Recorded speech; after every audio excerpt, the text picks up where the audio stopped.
What's up, BattleTech fans? We're back with another episode of Painter's Pit, this time tackling Shorty Sneede's Hybrid Rifleman, seeing as how the suggestion was made to do both, and it sounded like a fun idea.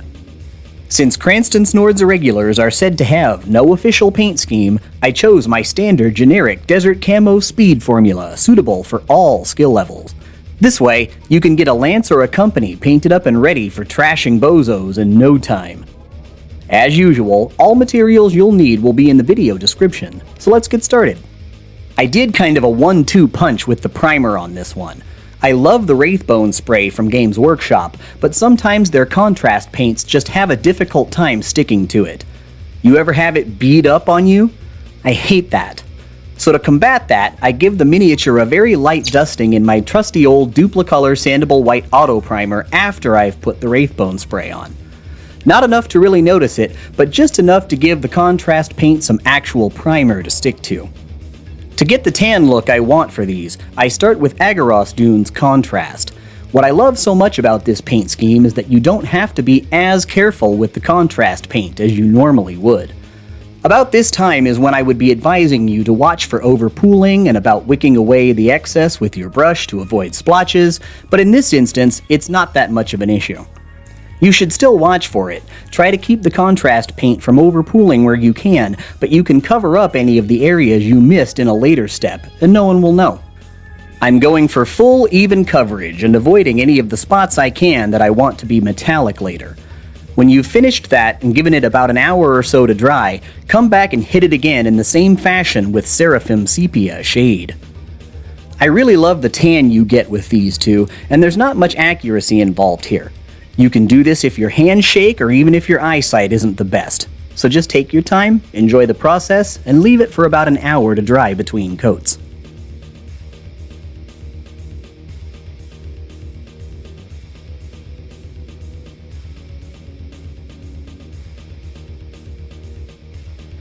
Now I'm going to take a flat, angular dry brush and use Uriel Yellow to get some light highlights over the tan before I move on.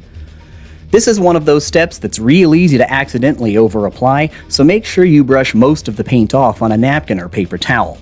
Less is more, so use quick, even strokes in a downward motion only this time. Usually back and forth is fine, but for this one I only brushed downwards to simulate light coming in from that direction. Other than that small restriction, there's really no accuracy involved here. Just go easy on the pressure and have fun. Now we'll apply the darker brown camo patches with Gore Grunta Fur contrast. Here's where you can cover up some of the places where the earlier steps may have overpooled. This is another one of those less is more type things though, so keep that in mind as you work. It's easy to overdo this step and end up having more brown than tan, but if that's what you like, then I encourage you to do whatever makes you the happiest.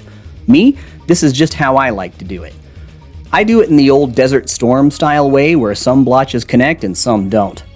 The more random they look, the better it is, so there's no pattern, no rhyme or real reason.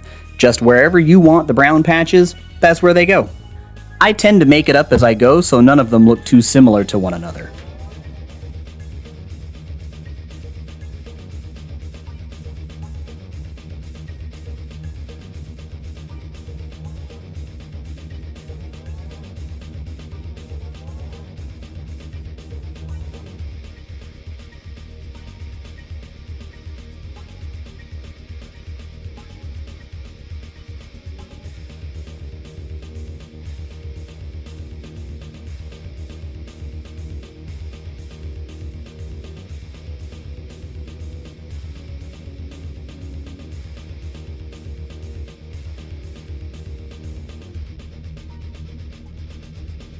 Once you've got your brown patches on and they're dry, use a small flat dry brush and use it to add on just a tiny amount of scrag brown to each of the camo areas.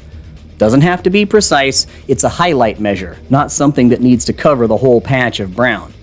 Now you can do the normal dry brushing technique instead of just moving the brush one way. Now we're pretty much done. See how fast this goes? You know the gimmick by now. My favorite 1-2 punch for metallics is lead belcher and Nuln Oil. As I say, pick your spots and get to work. I did the gun barrel, fist, LRM bay, and some random vents on the back. I wasn't sure which cockpit was the right one, so I decided to go with the Phoenix Hawk head and painted the antennae metallic as well. Once that's dry, give it a coat of Nuln Oil at full strength. Aside from the big areas, most of the metallics here only took me one brush load to get.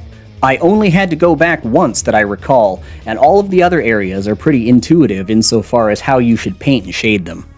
Take your time, enjoy the process, and come back when you're ready to move on.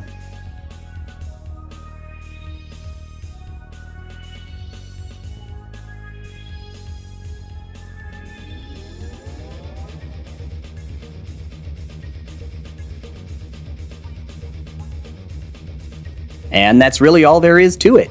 After that, the sky's the limit insofar as what little bits and pieces of minutia you want to do for finishing effects. I did my standard Magos Purple and Talisar Blue contrast paints for the heat burn on the gun barrel. The cockpit is Moot Green with Waystone Green, and the base is Martian Iron Earth with Griffhound Orange, dry brushed in Kindle Flame. Other basing effects by Army Painter. I did this paint scheme live a few months back, and I hope you've enjoyed this closer look at how it all goes together. If you like what you've seen, please subscribe and don't forget to leave a comment to be a part of the conversation. Thanks again for watching, I'm Tuckdavian, and I'll see you next time right here on the Space Lanes.